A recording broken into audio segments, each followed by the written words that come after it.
With you again is Father Matthew Zaytuna, and today we're going to continue the different themes in John's literature. John the Evangelist introduces to us in chapter 1, verses 6 through 8, the last and the greatest of all the prophets, John the Baptist.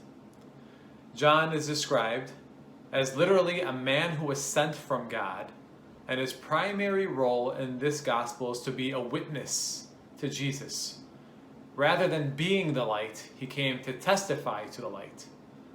Later in verse 15 of that same chapter 1, John the Baptist explicitly gives witness to the Son.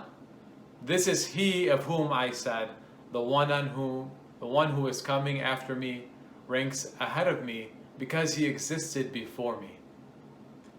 The evangelist then introduces to us the testimony or witness of John the Baptist.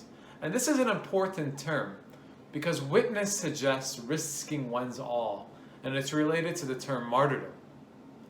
At this point, a group of Pharisees has been sent from Jerusalem to determine the origins of John the Baptist.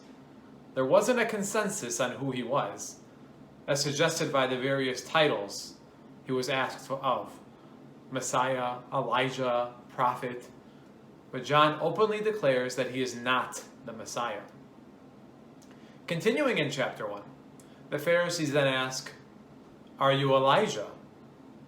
This exchange between John the Baptist and the Pharisees is the only time in all of John's gospel that Elijah is explicitly mentioned. But why Elijah? Some biblical texts prophesied that Elijah the prophet would return before God's end-time action to save his people and punish the wicked. The prophet Malachi in chapter 3 verses 23 to 24 declares Elijah's role in the end times. "Now I am sending to you Elijah the prophet, before the day of the Lord comes. He will turn the heart of fathers to their sons, and the heart of sons to their fathers." References of this are also found in the book of Sirach, chapter 48, verses 4 and 10. Both John the Baptist's manner of life and dress were patterned on that of Elijah.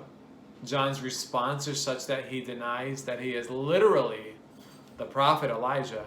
Yet in the synoptics, Jesus speaks of him as Elijah, that is, that he acts in the spirit and power of Elijah. And John the Baptist accomplished that for which he was sent out for. When he baptizes Jesus, he recalled God's words to him. "On whomever you see the Spirit come down and remain, he is the one." As John the Baptist, with the spirit and power of Elijah, signified the coming of the Messiah, let us also mirror his humility and devotion in order to show and be a witness for others to know and come to know the Messiah.